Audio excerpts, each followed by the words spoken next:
Ok. Bueno, pues primero que nada, muchísimas gracias, maestra Joana Schubitz, por darnos este espacio y vamos a platicar un poquito de lo que sucede en la guerra en Siria 12 años después de que comenzó aquel fatídico marzo del 2011, ¿no? Sí, ya, bueno, ya llevamos mucho tiempo. Ah, sí, muchísimo. Y precisamente con esto de que pues, 12 años sucederá fácil, pero son muchos y muchos cambios, pero algo ha sido consistente en todo este tiempo. Bashar al-Assad continúa en la presidencia de Siria y parece ser que así va a continuar. Pero antes de entrar un poco en la presidencia de Assad, le quería preguntar, ¿dónde nos encontramos hoy en Siria? ¿Dónde está hoy 12 años después del inicio? Uy, pues yo creo que no sé si el dicho correcto sea, todo cambió para que todo quede igual. Tenemos ya a un Bashar al-Assad más fortalecido de cuando empezó la guerra. Eso no quiere decir que eh, todavía no tiene el control absoluto del territorio sirio, ¿no? Todavía hay unas partes que todavía el ejército sirio no lo controla. Hoy, a diferencia de hace un par de años, pues Bashar al-Assad, de este aislamiento internacional, parece que está saliendo más de este aislamiento y pues desgraciadamente tenemos pues a una Siria casi como un estado fallido y tenemos a una Siria donde total y absolutamente destruida, un país totalmente destruido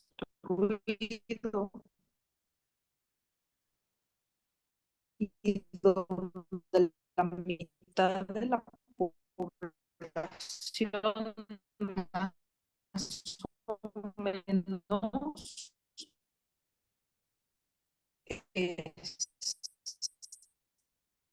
está refugiada, de complicado, congeló. Sí, la escucho. Estaba congelado, pero la escucho. Ya, es que Ya. como que te me congelaron. Sí, es mi internet. Aquí sí es mi internet. De hecho, Ok, no sé, estoy cerquitita del módem, pero ha fallado todo el día. Viene y va, pero la ok, escucho. no sé qué fue lo último que se escuchó. Lo de los refugiados, que gran parte de la población está refugiada. Entonces, pues eso es lo que tenemos. Y esto que hablaba del aislamiento internacional me parece muy interesante. Con Siria lo veíamos hace unos días regresando a la Liga Árabe y los países árabes como quitándole ese aislamiento, ¿no? Que en el que estuvo 12 años y pareciera de alguna manera que el Medio Oriente y la comunidad internacional en general están intentando como voltear la página, ¿no? Sin acuerdos de paz ni nada, como bueno, ya, vamos a asumir que este hombre, Bashar al-Assad, se va a quedar en el poder y vamos a enterrar un poco la guerra. Hay como otros asuntos más importantes. ¿Ese es el caso o por qué está saliendo este aislamiento internacional? Porque, bueno, yo creo que a veces la realidad es más fuerte y hay también muchos contextos, ¿no?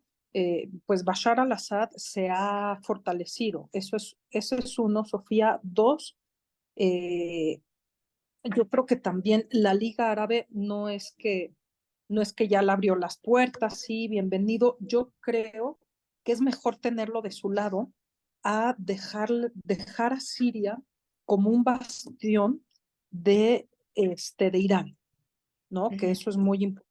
En términos geopolíticos, la presencia de Irán en Siria es muy fuerte, ¿no? Entonces dijeron, bueno, mejor lo invitamos a ver si así le ponemos como un freno o un contrapeso a Irán, pero no es que ya le abrieron todas las puertas. No sé qué tanto, por ejemplo, los países del Golfo se comprometan a dar fondos para reconstruir Siria. Entonces, ¿no? hay bastante camino que recorrer y creo pues que fue el 21-22 de septiembre, hace poquito, Sí, pues Bashar al-Assad se fue a China, sí, ¿no? Tuvo una visita a China donde, bueno, China se comprometió a ayudar, no sabemos todavía cómo, pero ayudar a Siria porque desde el año pasado Siria forma parte de este proyecto de China de la ruta de la seda, ¿no? Entonces, y aquí pues más que nada es hablar de todos los intereses que todas las potencias y todos los países tienen. Aquí más que nada es que China está aprovechando a Siria pues para meterse o tener presencia en el Medio Oriente, que tradicionalmente pues era una zona de influencia estadounidense, ¿no? sí. Entonces como que China está por esa oportunidad.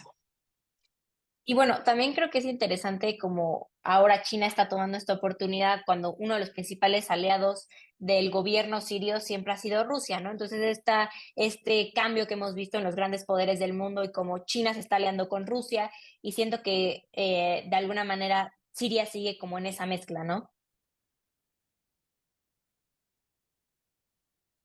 En esa mezcla, pero también como ahorita eh, Rusia ya también tiene una guerra, la guerra de Ucrania, pues también no puede estar en todas partes, ¿no? Entonces eh, deja un vacío que está también llenando China. Que eso justo era otra cosa que le iba a preguntar, ¿cómo ha cambiado la interferencia rusa en el suelo sirio desde que empezó su propia guerra, ¿no? Pues sí, desde que empezó la guerra en Ucrania, pues Rusia está concentrado mucho más en esa guerra que en los demás. Y bueno, la verdad es que también la comunidad internacional, por eso lo que Siria, Yemen, los conflictos en Medio Oriente, que ya llevan mucho tiempo, pasaron a un segundo o tercer plano, porque hoy, pues, el mundo está concentrado en Ucrania. Claro, y los esfuerzos y la comunidad internacional y todo está concentrado ahí, ¿no? Y en mantenerla tranquila, Exacto. digámoslo así. ¿Y cree que con esto, con los terremotos que sucedieron en Turquía y en Siria en febrero, hace algunos meses, entiendo que la comunidad internacional, sobre todo países como el Reino Unido y Estados Unidos, levantaron un poco sus sanciones para ayudarlos a levantarse, ¿no? Como por un tiempo definido. Y siento que, y esta es mi pregunta, ¿considera que esos terremotos le permiten a Siria a lo mejor un poco de negociaciones de paz con la comunidad internacional o cambió algo en cómo están las líneas de combate? No, y bueno, aquí qué bueno que dijiste eso. Hago antes un paréntesis. Por eso, por esto que mismo que tú acabas de decir, sanciones económicas, es que también los países de la Liga Árabe no tienen algún estímulo, Sofía, para invertir en Siria, porque es un país destruido, la gente está desempleada, no tienen poder de compra, y aparte, ¿qué estímulo hay para invertir en Siria si tiene sanciones? ¿No? Entonces, esto, no, Arabia Saudita, todos estos Emiratos Árabes, Qatar, que son los que tienen dinero, pero a la vez son aliados de Estados Unidos, Ujú. este, ¿para qué voy a invertir si no me van a dejar vender nada por las sanciones, ¿no? Pero cierro ese paréntesis. Desgraciadamente, fue una desgracia lo que pasó con los terremotos y más en Siria, porque precisamente la ayuda humanitaria la sigue controlando Bashar al-Assad. Es un país que además en términos de infraestructura no hay, entonces no hay forma de ayudar a la pobre gente. Sí, a lo mejor las sanciones pudieron haber disminuido para que pueda entrar la ayuda humanitaria, pero al final yo creo que no llega o no llegó a la gente que se necesitaba y sigue siendo, y como la concentraba o esa ayuda era a través también del gobierno, pues la verdad es que Bashar al-Assad también utilizaba eso. Además, Sofía, en la parte norte de Siria es una zona que no está, que es donde también, ¿no? Cerca de donde fueron los terremotos, es una zona controlada también por Turquía. Entonces, y es una zona donde el gobierno de Bashar al-Assad todavía no controla. Entonces, eh, más que nada, te puedes dar ahí cuenta eh, que, que la situación pues es peor, ¿no? Es, es peor y que la ayuda, quién sabe cuánta ayuda pueda llegar. Y bueno, puede haber como esta ayuda que le llaman humanitaria, ¿no? Pero Ok. hasta ahí. Pero si al final la controla Bashar al-Assad. Entonces, sí, ¿no? Entonces es como este sistema clientelar que hay en México. ¿A quién le vas a destinar la ayuda? Pues a quien me Sí. apoye.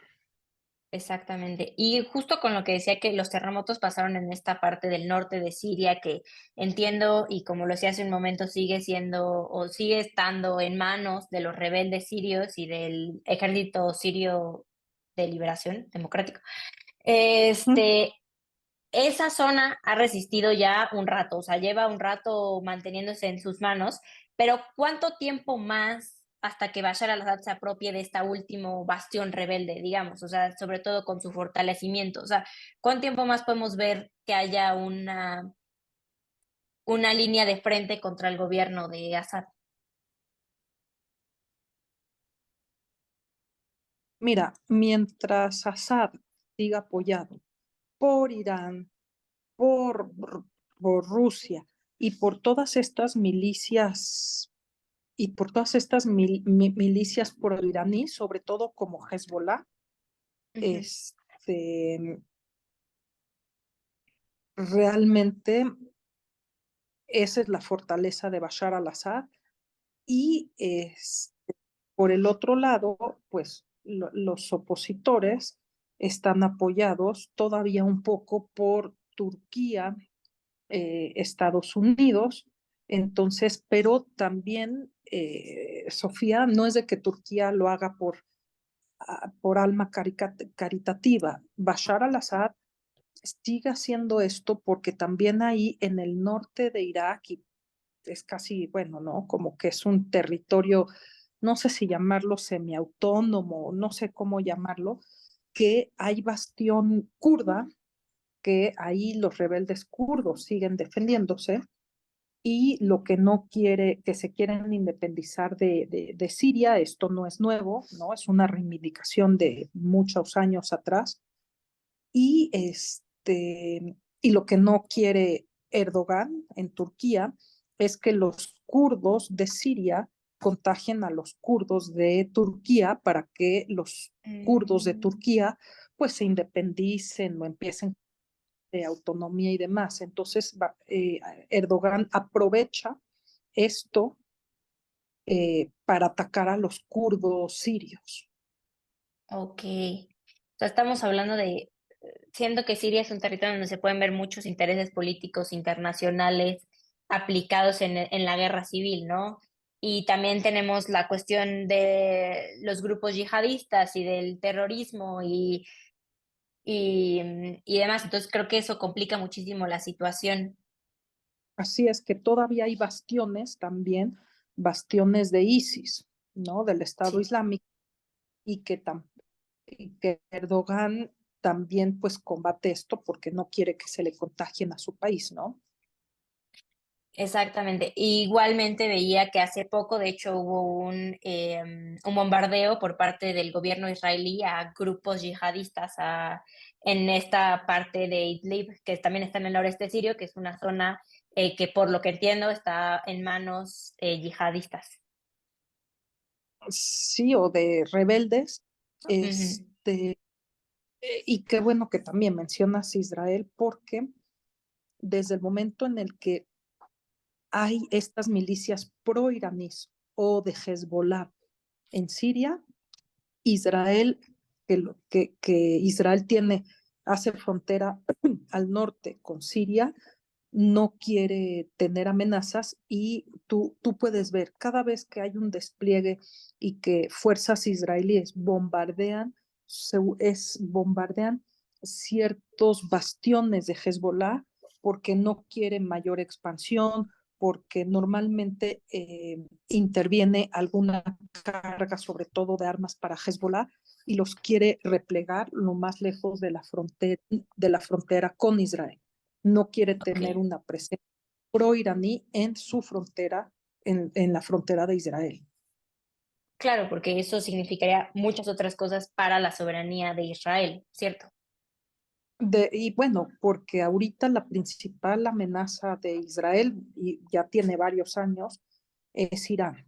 Y cada vez Irán, bueno, ha tenido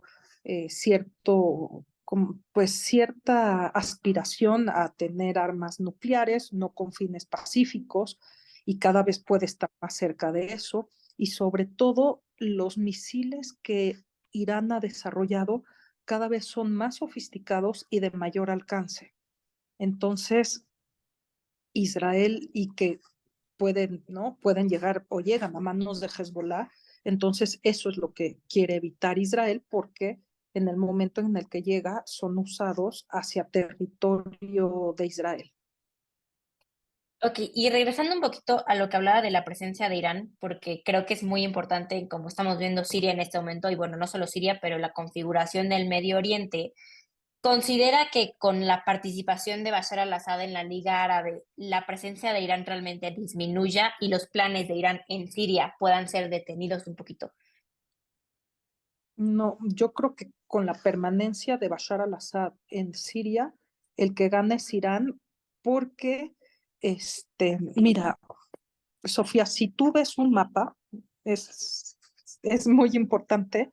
Tú tienes aquí a Irán, luego tienes a Irak, luego tienes al Líbano y Siria, ¿ok? Si tú te fijas, es como un arco y que sale al Mediterráneo. Entonces, eso es lo que precisamente quería tener Irán, este arco de influencia, y por eso Siria para Irán era muy importante. Perderlo, pues representaba un golpe para Irán. Entonces, yo creo que con esto, con la permanencia de Bashar al-Assad, quien se fortalece es Siria. Digo, es Irán, perdón. Que creo que es muy triste para la comunidad internacional que ha intentado frenar a Irán por años, ¿no? Y a su plan de armamento nuclear. Pero bueno, y entonces, o sea, usted cree, y creo que es un poco a las conclusiones que podemos llegar, que Bashar al-Assad se va a quedar en el gobierno y la guerra va a pasar como a una especie de conflicto de guerrillas o va a haber pequeñas o pequeñas, como pequeñas revoluciones o pequeñas guerrillas que de pronto salten, pero va a seguir como una situación muy similar a la que vemos con Bashar al-Assad a la cabeza, o sea, o considera que puede haber negociaciones de paz de algún tipo, cambio de gobierno. ¿Qué va a pasar con Siria? En pocas Mira, palabras. la pregunta de los 64,000.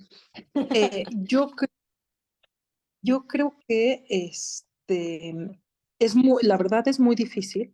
El chiste, yo creo que aquí lo importante es que haya como esta voluntad política. El chiste es que tanta voluntad política hay y como tú bien dijiste, porque tienes Siria, confluyen o muchísimos intereses, ¿no? Tienes primero los intereses internacionales de estas potencias como Rusia, China, Estados Unidos, le vas bajando y tienes los intereses de las potencias regionales como Turquía, Israel, Irán, y luego tienes pues los propios problemas internos de Siria. Entonces, eh, pa- para Siria tiene que, tienen que coincidir los intereses regionales, los intereses de las potencias, y yo creo que, pues, a ver quién, ¿no? Y quién va a velar por los intereses de Siria, ¿no? Pero se tienen que arreglar a lo mejor estas grandes potencias y estas potencias regionales para que haya, este, pues, para que algo suceda en Siria y se va a necesitar muchísimo dinero para reconstruir Siria, muchísimo. O sea, Siria está destruida, ¿no? Entonces, ok, ponle que China del dinero, es, como tú dices, si, ¿qué estímulos hay para que se levanten las sanciones? Si se levantan las sanciones, estás fortaleciendo a Irán. Obvio, los países del Golfo pues pueden tener el dinero para reconstruir Siria, pero les necesitas quitar las sanciones para que inviertan. Entonces tiene que haber una voluntad política, ¿no? Muy, muy fuerte. Digo, hubo Turquía también, puede ser también hay un mediador. Han habido intentos como ciertas, hay pues como conferencias de amigos de Siria, ¿no? Auspiciados en el marco de Naciones Unidas, pero pero sí tiene que haber este arreglo entre los grandes para ver qué pasa con Siria, ¿no? Eso es lo que yo creo y también pues que haya esta voluntad y seguramente Bashar al-Assad pues un poco va a ser lo que Irán le diga. Ok. Como Irán es su líder, como omnipresente, ¿no? Como que lo mueve. Pues Mira, haz esto, mira. un poco, ¿no? Pues porque todavía tiene el respaldo de Irán. Ok, entonces, pero para que todas estas cosas se alineen y haya toda esta voluntad política de la que habla, sospecho que sobre todo en el mundo que vivimos hoy con tantas divisiones políticas y alianzas y como este cambio de poderes que estamos viendo va a ser muy complicado que suceda. A lo mejor algo que no hubiera sido tan complicado hace, no sé, 6, 7 años por el estado del mundo. Entonces, considera que es realista que por los próximos años veamos a un Bashar al-Assad mucho más empoderado y también obviamente Irán paralelamente creciendo y con una Siria como muy callada, como lo que ha pasado los últimos 2 años, que se ha mantenido bastante similar.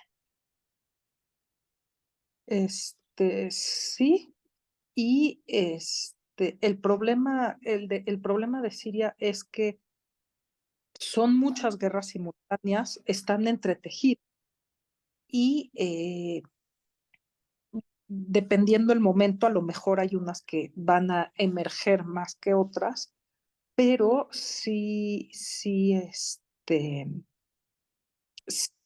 las negociaciones no tienen que venir para negociar. Hay también una rivalidad entre Estados Unidos y China. Entonces, ahorita Estados Unidos está más preocupado por eso que la crisis en Siria, ¿no? Entonces, y lo puedes ver también hasta en los medios de comunicación.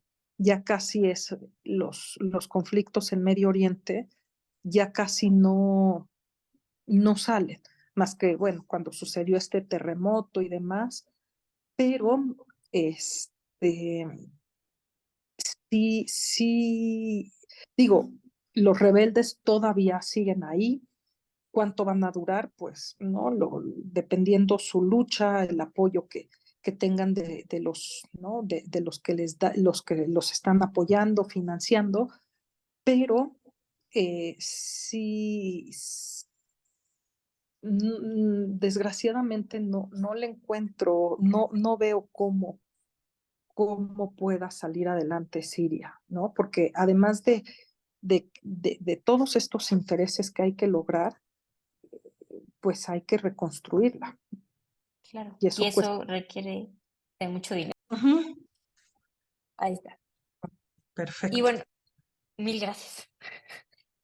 Y hablábamos un poco como de la parte de la reconstrucción en Siria, que obviamente pues, es una parte fundamental de lo que pasa después de la guerra, ¿no? Y cómo van a hacer para pues, reconstruir un país totalmente destruido por bombardeos, además encima les cayó un terremoto, y pues cómo la comunidad internacional, independientemente de lo que haga o no haga China, tiene que o debería de dar un apoyo, ¿no?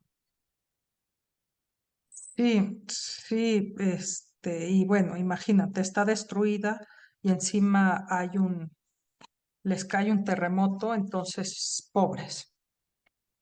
Pobres. Y considera con esto que hablábamos de Irán y de Bashar al-Assad y del fortalecimiento y demás, y que es muy poco probable que Bashar al-Assad se mueva de su posición en el poder, que en realidad esto es un golpe para la comunidad internacional y que de alguna manera la comunidad internacional perdió una micro batalla con Irán o una gran batalla, depende de cómo se vea, y que sí, que esto es realmente un golpe y lo supieron o lo intentaron mitigar muy tarde en el proceso.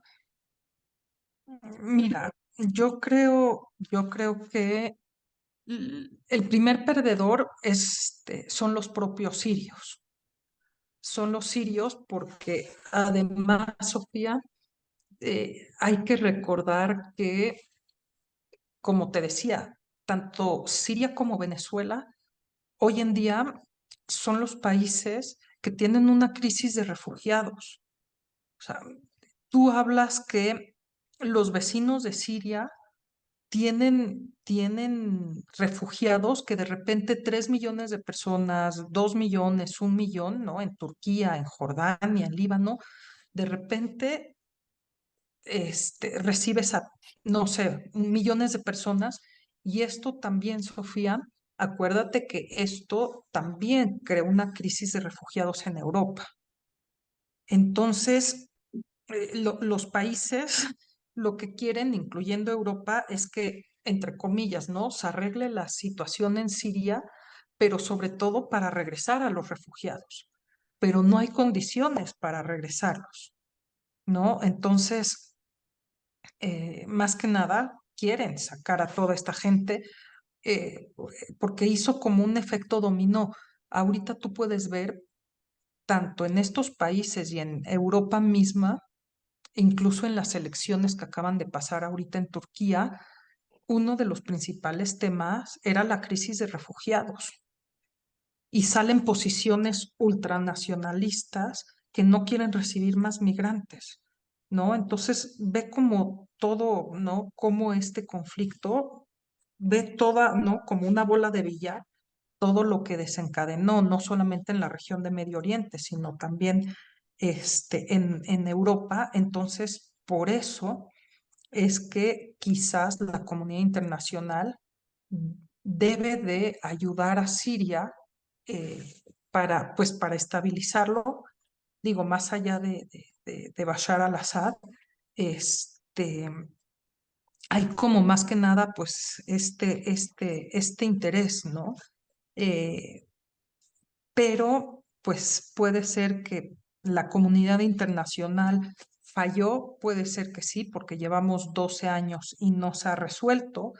En un momento de máxima tensión, cuando todavía el presidente Obama era el presidente de Estados Unidos, hubo una amenaza de usarse pues armas nucleares, Sofía. Entonces, bueno, por eso en ese sentido no se usó. Y otro elemento que te doy, Sofía, que a lo mejor eso muy poca gente sabe, es que hoy por hoy el gobierno o gente cercana a Bashar al-Assad, pues de lo que se está financiando es del tráfico de drogas. Una droga que se llama, deja ahorita te digo, ay, Captagón, ahorita te doy el nombre o te lo Sí, escribo, y ok.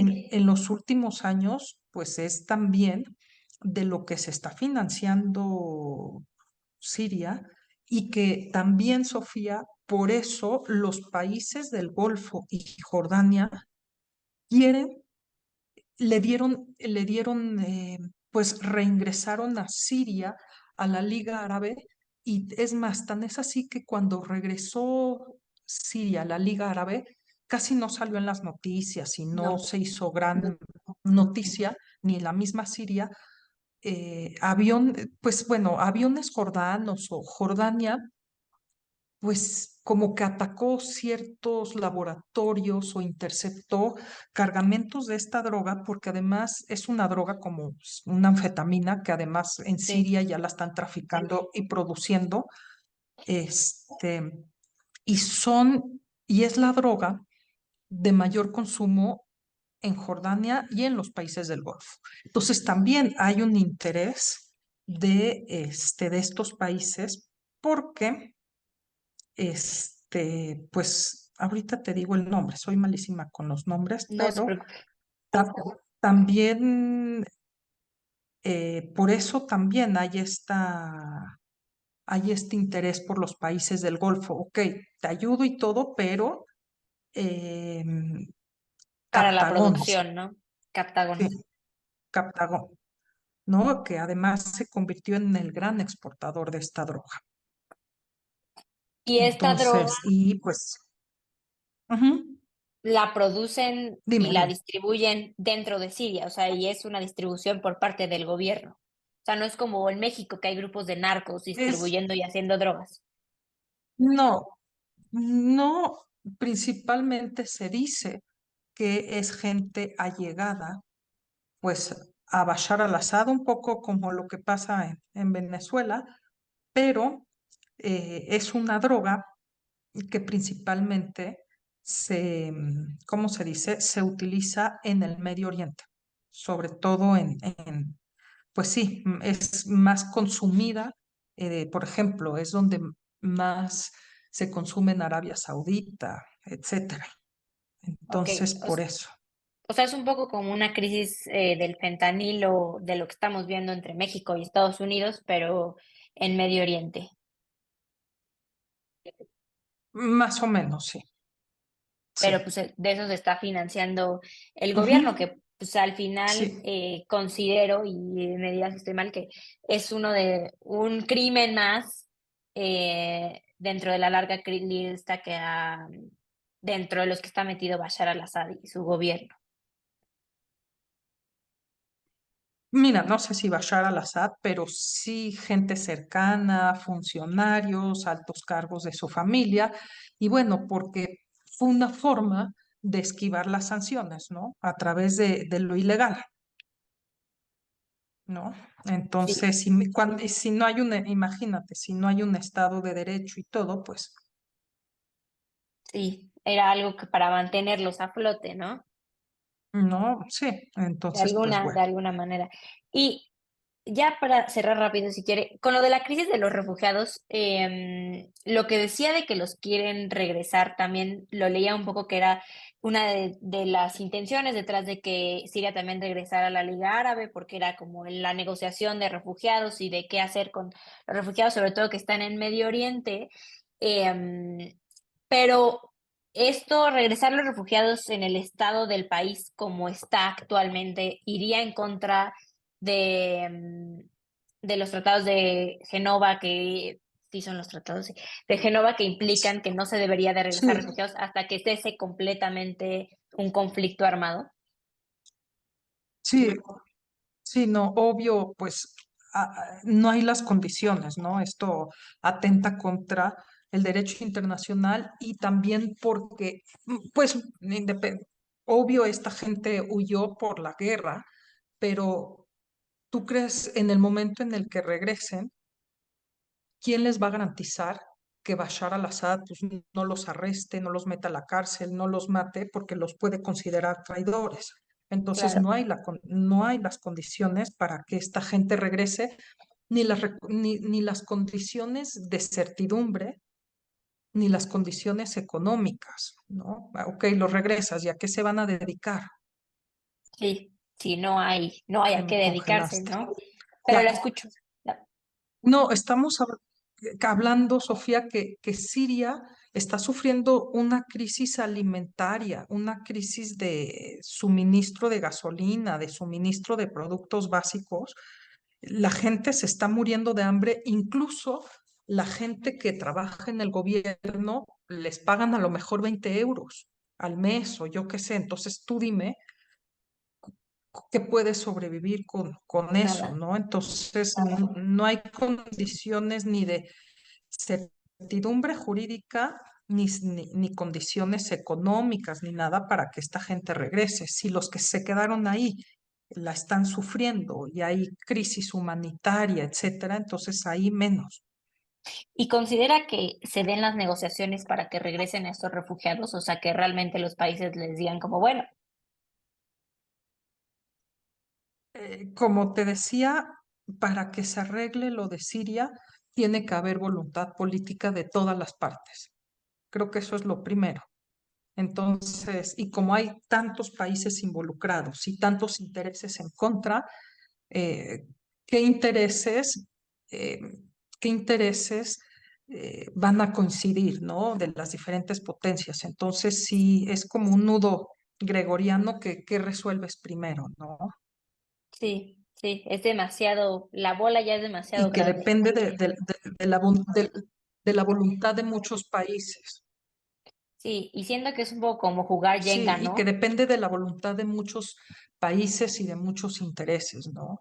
Sí, real es como ahí moverle las piezas para que nada se caiga, pero que al mismo tiempo todo siga como, ¿no? Sí, entonces, pues sí está, porque hay intereses de los países, como ya te comenté, pues hay intereses de actores no estatales, como los grupos rebeldes, los kurdos. Entonces, sí está complicado la situación en Siria. Y Sí, por eso es está, que la única solución debe de venir de la comunidad internacional. sí, no va a venir desde adentro, obviamente, porque pues Bashar al-Assad ya es demasiado poderoso ha ganado demasiado terreno para que venga de adentro, ¿no? Ya no representa una amenaza los rebeldes. Así es, Ay, sí, pues así es. Entonces, sí está difícil, está complicado. es un tema muy complicado y muy complejo y es cierto que como decía hace un rato, pues las noticias lo han mantenido bastante acallado, ¿no? De alguna manera. Los últimos años, pues ya no es realmente noticia lo que sucede en Siria y pues no veo que cambie esto en ningún tiempo cercano, ¿no? No, no, ni yo porque además también ya dejó de ser del interés de la comunidad internacional. Sí, cambiaron los factores y ahora Ucrania es la guerra,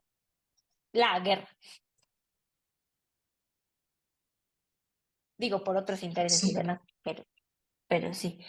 Pero bueno, muchísimas gracias, maestra. De verdad, nos alumbró mucho porque siento que 12 años después, muchas veces la guerra en Siria queda un poco como ensombrecida y no tenemos ni idea de qué está pasando. Entonces, creo que es muy importante lo de Bashar al-Assad y lo de la relación de Irán y sobre todo me parece muy interesante lo que dijo de la droga. Le agradezco muchísimo por su tiempo y espero que no, de que, haya y, luz al final del y túnel.